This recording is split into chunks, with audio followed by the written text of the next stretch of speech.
സ്വകാര്യ ബസ് മേഖലയെ സംരക്ഷിക്കുക, സ്വകാര്യ ബസ് മേഖലയെ തകർക്കുന്ന കരിനിയമങ്ങൾ അവസാനിപ്പിക്കുക, ഈ ചെല്ലാൻ വഴി അനധികൃതമായി ചുമത്തിയിട്ടുള്ള പിഴകൾ പിൻവലിക്കുക എന്നീ ആവശ്യങ്ങൾ ഉയർത്തിയാണ് പ്രൈവറ്റ് ബസ് ട്രാൻസ്പോർട്ട് അസോസിയേഷൻ INTUC-യുടെ നേതൃത്വത്തിൽ പെരുമ്പാവൂർ ജോയിന്റ് RTO ഓഫീസിന് മുമ്പിൽ പ്രതിഷേധ ധർണ സംഘടിപ്പിച്ചത്.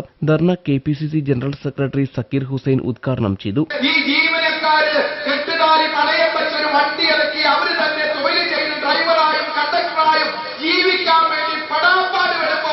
ഇരുട്ടടി പോലെ വരുന്ന മാസത്തിലെ എല്ലാ കാൽക്കുലേഷനുകളെയും ജീവിതത്തിലെ കുടുംബത്തിന്റെ യാതനകളും വീട്ടുചെലവുകളും ഹോസ്പിറ്റലുകളും കൊടുക്കേണ്ട കമ്മിറ്റ്മെന്റുകളെല്ലാം വാഴുമ്പോ വാളാല പോലെ ആയിരക്കണക്കിന് തുക പണിഷ്മെന്റായി വരുമ്പോഴുണ്ടാകുന്ന ഒരു വേദനയുണ്ടാകുന്നോ, ആ വേദന മനസ്സിലാക്കണമെങ്കിൽ മനുഷ്യരാകണം, മനുഷ്യത്വം ഉണ്ടാക്കണം, നല്ല ഭരണാധികാരികളാകണം. അങ്ങനെ പാവപ്പെട്ടവന്റെ സാധാരണക്കാരന്റെ പാർട്ടി എന്ന് പറഞ്ഞ് ആ പേടി മേടിച്ചുകൊണ്ട് ഈ നാട് ഭരിക്കുന്നവരാണ് ഈ കൊടുങ്കൊള്ള ചെയ്ത് സാധാരണക്കാരെ പ്രയാസത്തിലാക്കുന്നത് എന്ന് പറയുമ്പോ നമുക്ക് പ്രതികരിക്കാൻ പറ്റുമോ?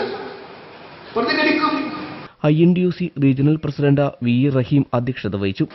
അനുദിനം തകർച്ചയുടെ വക്കിൽ നിന്നും തകർച്ചയിലേക്ക് നീങ്ങിക്കൊണ്ടിരിക്കുന്ന സ്വകാര്യ ബസ് മേഖലയെ ദിനംപ്രതി ഉപദ്രവിക്കുക എന്നുള്ള ഒരൊറ്റ ലക്ഷ്യത്തോടു കൂടി തന്നെയാണ് നമ്മുടെ ഗതാഗത മന്ത്രി ഉൾപ്പെടെയുള്ളവർ പ്രവർത്തിക്കുന്നവരും അവർ താഴേക്കടയിലേക്കുള്ളവർക്ക് നിർദ്ദേശം നൽകിക്കൊണ്ടിരിക്കുന്നതും.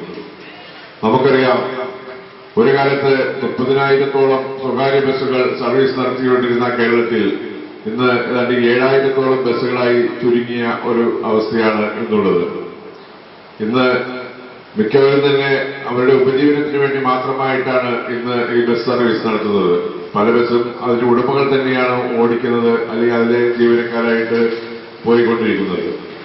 ഈ മേഖലയെ തകർക്കാനും KSRTC-യെ യാതൊരുവിധ രീതിയിലുള്ള നിയമങ്ങളും പാലിക്കാതെ സർവീസ് നടത്തുമ്പോൾ അവർക്കെതിരെ കണ്ണടച്ചുകൊണ്ട് അവർക്ക് ഇടേണ്ട ഫൈനുകൾ കൂടി സ്വകാര്യ ബസ് മേഖലയിലേക്ക് ചുമത്തിക്കൊണ്ടുള്ള ഒരു നടപടിയാണ് ഇന്ന് ഈ സംസ്ഥാന സർക്കാർ നടത്തിക്കൊണ്ടിരിക്കുന്നത്.